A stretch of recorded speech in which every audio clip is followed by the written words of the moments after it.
तामिळनाडूमध्ये आता विजय पर्व। विजय यांनी घेतली तामिळनाडूच्या मुख्यमंत्रीपदाची शपथ। शपथविधी सोहळ्याला राहुल गांधींची उपस्थिती।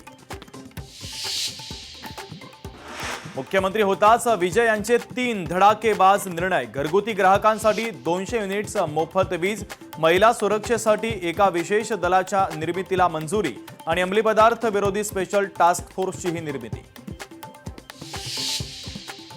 हिमंत बिस्वा शर्मा बनणार आसामचे मुख्यमंत्री। हिमंत बिस्वा शर्मांची भाजप विधिमंडळ पक्षाचे नेते म्हणून निवड। 12 मे रोजी आसामचे मुख्यमंत्री म्हणून शपथ घेणार।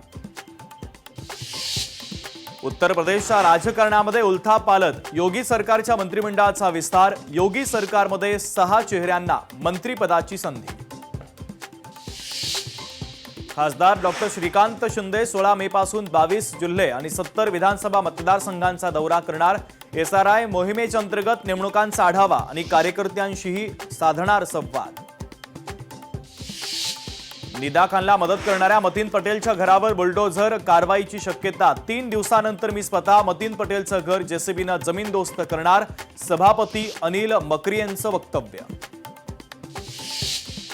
अशोक खरात प्रकरणी रुपाली चाकणकरांची 5.5 तास चौकशी। खरात सोबत कधीपासून संबंध होते?